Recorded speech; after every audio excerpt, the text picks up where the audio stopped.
आज हम होम्योपैथिक का इलाज काफ़ी आसान और सरल बनाने की कोशिश करेंगे। हाय, मैं डॉक्टर उमेश सैनी। आजकल हर एक बीमारियां काफ़ी सामान्य हो गई हैं, चाहे वो पित्त की थैली की पथरी हो, चाहे वो रीनल स्टोन हो, चाहे बीपी का बढ़ना हो, या शुगर हो, या पेट दर्द हो, या आईबीएस हो, या कैंसर हो, या ट्यूमर हो, या और भी कोई अन्य बीमारियां हो। काफ़ी कॉमन हो गई है, किसी को भी हो जाती है, चाहे छोटा हो चाहे बड़ा हो, तो ये किसी को भी होना चालू हो जाता है। तो अगर ये मुख्यतः कारण पता चल जाए कि ये बीमारी के पीछे कारण क्या है, कि ये बीमारी या घबराहट मुझे क्यों आया है, तो इलाज काफ़ी आसान और सरल हो जाता है। एग्जाम्पल के तौर पे आज हम एक केस को समझेंगे।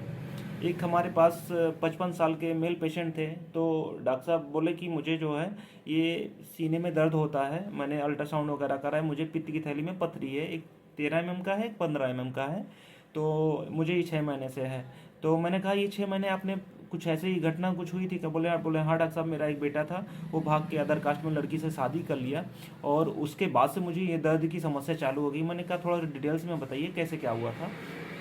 तो पेशेंट ने कहा डॉक्टर साहब उस समय पुलिस का फ़ोन आया था, तो मैं बिल्कुल डर गया था और उसके बाद से मुझे दर्द चालू हो गया था, तो मेरी मेडिसिन वहीं क्लियर हो गई थी। तो मैंने उस केस में फिलहाल स्ट्रामोनियम दिया था और स्ट्रामोनियम से पेशेंट जो है लगभग 7 से 8 महीने में पूरी तरीके से जो पथरी था वो गल चुका था। 3 महीने में हमने फिर से अल्ट्रासाउंड करवाया था, एक 7 mm का बचा था, एक 8 mm का बचा था, और लगभग 7 महीने में पूरी तरीके से रिजॉल्व हो गया। तो पेशेंट वो हमेशा के लिए ठीक हो गया।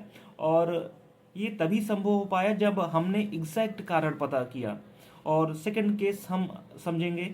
एक थे रिलेटिव थे, तो उनको कहीं से फ़ोन आया कि ऐसी ऐसी घटना हो गई है। उसके बाद से उनको घबराहट, बेचैनी, सुस्तीपन आ गई और वो अंग्रेजी दवा लिए लेकिन ठीक नहीं हो रहा था। तो मुझे फ़ोन आया कि ऐसा ऐसा बात है। मैंने कहा क्या हुआ? तो बोले डॉक्टर साहब बोले कि जो है मुझे इनका फ़ोन आया कि ऐसा ऐसा हो गया, उसके बाद से मुझे चालू हो गया। मैंने कहा ठीक है, आप इनको जलसीमियम दीजिए। जलसीमियम देने के बाद मिरेकल रिजल्ट आ गया। मिनटों के अंदर में उनको आराम मिल गया। जो घबराहट, बेचैनी, सुस्तीपन था वो पूरी तरीके से सही हो गया। तो होम्योपैथी का इलाज काफ़ी आसान और सरल है। ये तभी संभव हो पाता है जब कारण पता चलता है। चाहे वो माइग्रेन क्यों ना हो, वो भी ठीक किया जा सकता है, लेकिन उसके पीछे जब कारण हमें क्लियर पता चलता हो। और यह वीडियो अगर पसंद आया हो तो चैनल को सब्सक्राइब कर दे, लाइक कर दे, शेयर कर दे। Thank you. अगर हमसे आप कुछ पूछना चाहते हैं तो हमने अपना नंबर डिस्क्रिप्शन पर लिख दिया है। Thank you.